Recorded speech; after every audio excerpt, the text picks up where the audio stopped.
It is so great to see you all here. My name is Joe Corcione, and I'm the partner manager here at Trainual. If you're in the Process People community here, you probably know who I am, but if not, it is so great to meet you in here. Thank you all for the super kind comments before in the chat. That was incredible. If you're ready for another amazing session, drop a yes in the chat because this is such a special session. We are talking about how to level up your business with two amazing consultants who have been consulting businesses in their own work and all around the world. So excited to have them on today. We're going to give you not one, two consultants that are going to be talking on different subjects, but both very, very special and useful for your own business. So first of all, we're going to start with the amazing Candy Valentino. So to give you a little bit about background on Candy, she started her business at 19 years old with no degree, no corporate background, no money, and mind you, no internet. Crazy. She successfully started, scaled, and sold businesses in service, retail, e-commerce, product manufacturing, in addition to creating a vast real estate portfolio as a flipper and investor. And if you've seen some of our content on TikTok, I mean, it is amazing. Leveraging her 24 years of experience, Candy created Founders Organization, which supports entrepreneurs in the pursuit of growth, scale, and profit in their business. And that's exactly what we are talking about with her today. And very lastly, she's releasing her first book, Wealth Habits: 6 Ordinary Steps to Achieve Extraordinary Financial Freedom, in November. Wow, that's amazing. And so we are bringing her on today. Candy, I see you're here today. Candy, thank you so much for coming on and welcome to Playbook 2022. Thanks so much for having me. It's an honor to be here. Those were a lot of words to describe a very long journey in business. So yeah, no, absolutely. And as I was doing some research on you and just looking at your background, I'm just so impressed by all of the experience that you've had. And first of all, congratulations on the book as well. It's so great to see you taking all this experience and packaging into that book. And I think it comes at a very timely moment for small businesses, right? There's that dirty R word floating around, right? Recession. And a lot of small businesses are concerned about it. And basically anyone in business has that on top of their minds. So I'm curious, did that kind of come into mind with releasing this book? And given your years of experience in business, and you've experienced several different recessions throughout the time, what's kind of been your experience in learning what your businesses did successfully in those recessions to help our businesses today kind of navigate the shifting tides that we're seeing today? yeah, great question. And so, I started my first company in 1999. And so I was through when 9/11 attacks happened and nobody knew what was going on in the world. And, there was all that uncertainty. And then again, in 2008, when the whole housing recession happened, I was already flipping real estate and I had my own business then. So we've seen a lot of that. And I think the interesting thing to remember is there's no economic downturn that ever looks the same. And there are always seasons, just like in business, than there are in the economy. So the most important thing for people to remember is that there is nothing that happens in the country's economy that will ever be more important than what's going on in your own personal economy. So that's really the difference. It's okay, what is going on, but how does this affect me? And oftentimes we hear these news cycles, they're all using clickbait and ways to fear. But if you look at everything that always goes on in any cyclical market, there's always opportunity. So how you look at this is really going to be key, because there is going to be opportunity in any type of economic downturn. In business specifically, what we have to do is really focus on profitability. What is our profitability? Because, right, we need sales to build a business, but you need profits in order to sustain a business. And oftentimes this is the last core fundamentals that entrepreneurs learn, because we tend to ignore what's scary. But if we can make learning our numbers, really diving into our profitability, knowing where we can cut costs, because business at its core is either you increase sales or you decrease expenses. We put a lot of emotions into it as entrepreneurs, but really business is simple in that regard. So what I think business owners can do right now is getting a handle on their numbers if it's not something that they've been doing in the past. And what does that look like?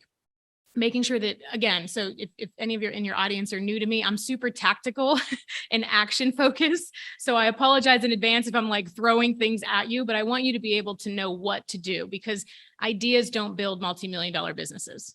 It's the implementation and execution of those ideas that do. And ideas are really easy. They're cheap. We see them all day long on the internet, but the execution of them, that's what really makes the difference.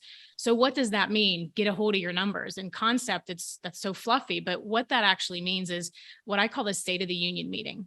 Take 2 hours, set an appointment with yourself, and be just as committed to that appointment. If you had an appointment with a meeting with a new client and you go to a fun place, you don't have to make it heavy. You don't have to make it like, dread it. I go to a resort or a coffee shop or my favorite place with a view, and I take my P&Ls, my balance statement, and my cash flow statement. And you print those from your bookkeeper or whoever, and you make sure to review those against your bank reconciliations and get to know what your numbers are. If you have a POS system or a CRM, making sure that you're getting all of that information as well, so that you can start to really look and identify all of the numbers inside of your business. That's one thing that you can be doing right now inside of your business. And two is, in that State of the Union meeting, look at your expenses. Like, are you spending where you don't need to? Because what you do in the good times is what's going to get you to persevere through the bad times. So making sure that you take the time to really understand your business inside and out, and the numbers, because that's where the core data is of how your business is actively doing.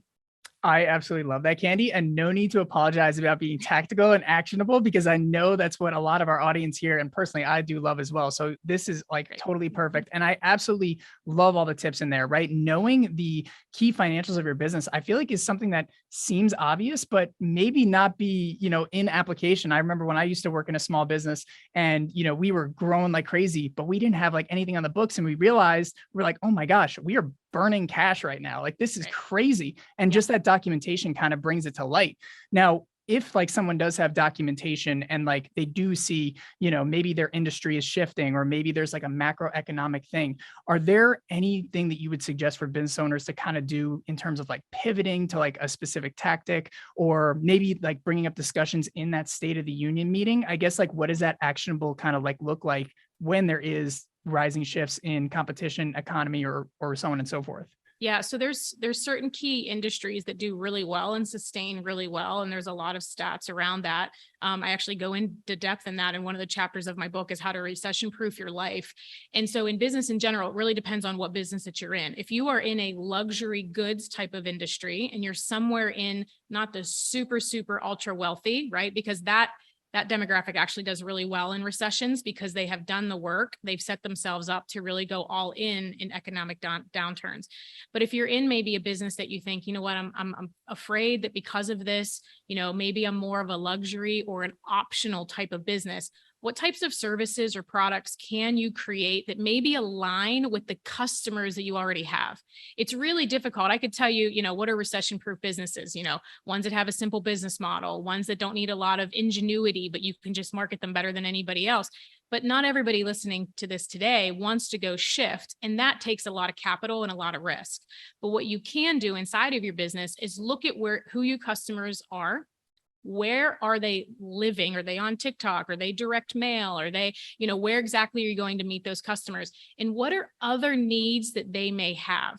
Because there's only 4 ways to grow your revenue in any type of time. And that's to add a new customer, get an existing customer to buy from you more frequently, which will always cost way less than acquiring a new customer. How to get them to increase their average cart or average ticket, depending if you're online or if you're service, or you raise your prices. So looking at the ancillary cross-selling and upselling different products, what can you offer your existing customers that are already plugged in, they already know, like, and trust you, but maybe is a direction of what's shifting right now in the economic downturn? That's what we did. We saw really quickly in 2001, we saw really quickly that, like, okay, these luxury items in the spa that we had wasn't necessarily going as well as they were in the first 2 years. So we shifted and we created another product line that was a little less expensive to meet people where they are, so that they didn't jump ship and buy from someone else. Because as you know, right, retention is where it's at. So if you lose a customer because of a pricing issue or a customer service issue and they go somewhere else, it's a lot harder to get them back. So I would be looking at right now is there another product or an ancillary revenue stream that I can develop in order to engage my customers that I already have to get them to buy something else? And then always, in the research I did for the book, a lot of people throw this statistic around that the average millionaire has 7 income streams. And it's actually untrue. We did one of the largest studies of millionaires that's ever been done as far as wealth goes, and it's 4. But that's still probably more than what business that somebody is already in. So the way that you can do that easily is, if you're in a specific sector of the market, what business or investments can you have that's in a different type of sector and market, so that if one shrinks up or tips down a little bit, that you're kind of okay in this area. That's why I've always done real estate, businesses, and an investment portfolio. If the stock market's down, it's typically not all of the things together, right? I have two different businesses, I have rental income and investments, and then a portfolio. And the reason that you do that is the more that you can diversify your investments, the safer you will be in any type of economic downturn, whether it's the country or your own personal economy. That is so good. And I love how you touch on like the personal finance aspect. I mean, we just had Montel Jordan on, and he was talking about in his session, he was saying, hey, if you can have the best business in the world, but if the other things in your life are kind of like chaotic or a Amen. car fire or anything like that, it's going to like bleed into your business. And so I love how you say like, the finances in your business are directly like associated with the finances in personal life, and having those investments can kind of help with that regards. And I also thought it was very interesting that you found that study to see the stream of income was actually like 4, and kind of like tying those two things together mentioned in there. Were there anything that you kind of saw from really successful business owners in that study, or maybe even from your own life, that like helped them to, not only be wealthy themselves, but ultimately run profitable businesses in what they do? Yeah, well, that's why I love business so much, because 75% of all the Forbes top 400 multi-billionaires, multi-millionaires, everybody that was on the list, and even when we went down and we were looking at the top, 2%, 75% of them own businesses. So the number one thing, there's only a few ways that you can make more money as it relates to personal finance. You either earn more, so you increase the amount of money. It's the same thing in business. You earn more money, whether you diversify additional income streams. You save more, meaning you get really tax strategy savvy and you understand how to save more. You also want to always make sure that you have an emergency fund saved for any type of challenge, because like you said, what happens in our own lives often affects our business until we're at scale, right? When we're at scale, it's a little bit different because we have depth in the organization. But when we're especially new or starting out, anything that happens to us personally, or anything that helps it makes our eyes go off the ball, if you will, in the business, tends to then drive down sales. So it's really important to make sure that you have a lot of those things handled.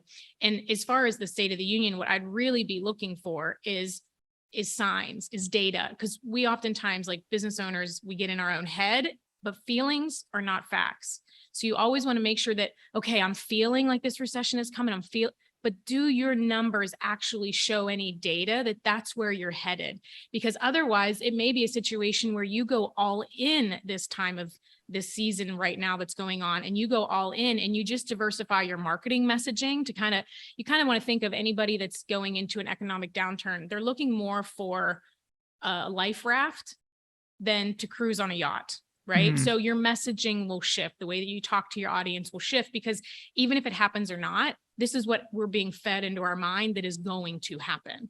And a lot of the signs, there are a lot of experts that say it can, and there are a lot of experts that say it's not going to. So it kind of just depends on what you want to focus on. But the important thing is just to remember that there's always opportunity, and what you do now will set you up to be far more successful through it.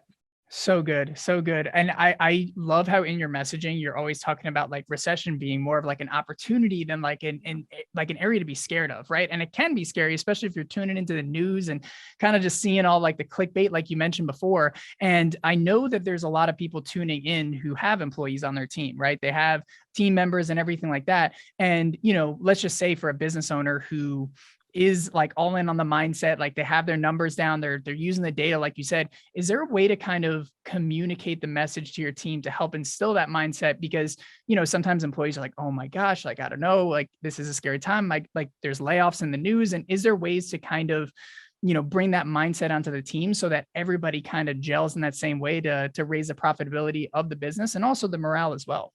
Yeah. So this is where leadership's really going to come in. This is where your leadership skills are going to be challenged, and where, I always say there's 7 principles of actual business success. And one of them is the principal, the owner, right? What are we going to do to deepen and develop our skills so that we can lead people through this great time? And if you don't first fix your own mindset and the way you view it, you're going to be uncongruent and inauthentic with your messaging to your employees. So you have to first really get crystal clear on how you feel about this. and then be able to communicate that to your team. But everyone, again, they want safety, they want security. It's one of the 6 human needs. So making sure that you can let them know, here are some of the proactive steps that we're taking as a company in case this happens the way it is. And you may have to do what we found, especially in 2008 and 9, we communicated far more frequently with our employees than we did typically, because we wanted to give them. So if you do something like a once a month meeting, maybe it's something you want to consider to do twice a month or every week. Or, one of the things that we did from the Marriott company was 5 minutes.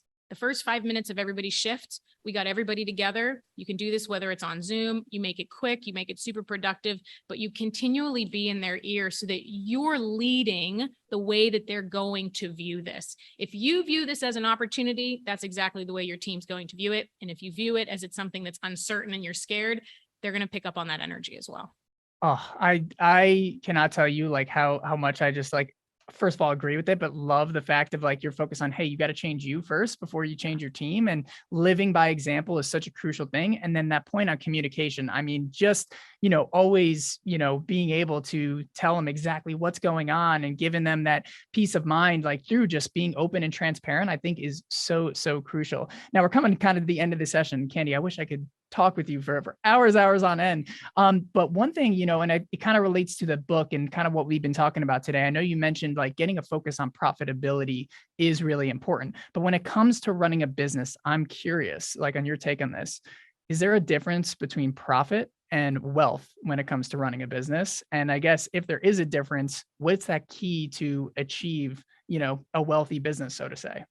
There is an absolute difference. I coming out of the business world for so long and kind of coming more online and in social media, it like drives me crazy that I see people like, I have a 7-figure business. You can have a 7-figure business and make $25,000. You can have a 7-figure business and actually lose $500,000. Like, it really means nothing without context. What's important is what you do with the profit. So building a 7-figure business, it may, or an 8-figure or a 9-figure company may not be what the person listening is even paying attention to.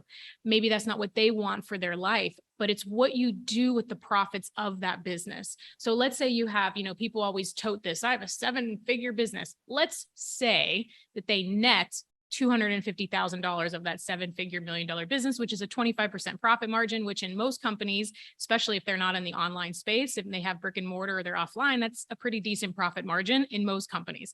So what are you going to do with that $250,000? That's how you create wealth. And there's 6 habits, very ordinary, basic things. Everyone sees and they hear how you introduced me. But the truth of the matter is, I grew up in a trailer in a really small town. I have no degrees. I'm probably the least educated person listening here. But what I did was I figured out how to live beneath my means, how to take my money and invest it into diversification. And if anyone listening here is like, I don't even know what any of those things mean, where do I start? The very basic bare minimum that I believe everyone should have right now as a business owner is setting up a self-employed, depending if you have employees or not, but a self-employed 401k, a solo 401k, a SEP IRA, and max out your Roth IRA if you're eligible. So anyone making, I think it's like 132,000, it changes every year. Those are your very first 2 steps. Get with a financial planner. That's not me. Find one that's really great in the state that you're in. Get a Roth IRA and get a retirement plan and start to live beneath your means. But here's the thing. This is a really quick tip to know if anyone's spending too much. If I tell you, take 20% of your earnings right now. So 20% of what your profit is at the end of the month, and I want you to invest it. And if your thought right now is, oh my gosh, I could never do that. I couldn't invest 20%. I have this, this, and this. That is the number one indicator that you're spending too much. You're overspending, because if you're not paying yourself and building wealth first, you didn't create a business. You created a job that you need to work at for the rest of your life. So rather than continually trading time for money, you need to take profits from your business and invest them outside of your business into diversification, diversifying assets, Roth IRA, SEP, retirement, real estate, stocks, basket stocks, all of those things. And then you can start to build wealth. Your business should just be a vehicle to print money so that you don't have to constantly trade time for it. And then you can set up a machine that'll print money even when you're not working so that you can then invest it and become wealthy. So good. So good, Candy. Like the amount of value that you just packed in 20 minutes is just absolutely incredible. And like I I talk a said, lot and fast. well, it's great. It's great. I mean, it's actionable and you're totally on the mark with all this. And I'm just so excited to like read into your book a lot more. I know I'll be purchasing a copy too. And also too, for our listeners, we'll also be purchasing a copy and giving one away. So if anyone wants a copy of Candy's book when it goes live, feel free to drop in the comments what your biggest takeaway is from Candy's session here. And we'll pick a winner at random. And then you can email me. My email will be dropped in there and we'll send it out. But Candy, thank you so much for hopping on here today. It's been such a pleasure chatting with you. So excited for your book and cannot wait to stay in touch. You are awesome. Thank you so much. Thanks for having me. You can find Wealth Habits wherever books are sold, and we have a lot of free bonuses that are going along with purchases too. But I appreciate, I love you guys at Traineo and love what you're doing. So hey to Chris and everyone on the team, you guys have been great. Thanks for having me. Oh, of course. We're all big fans of you as well. So the pleasure is all ours. And thank you so much for making this happen, Candy. Thank you. See you guys. Awesome. Take care. Wow, wasn't that just incredible, everybody? I mean, I even learned so much. I mean, it is just the amount of knowledge, again, that was packed in 20 minutes there on finances, not just in the business, but also in your personal life is just absolutely gold.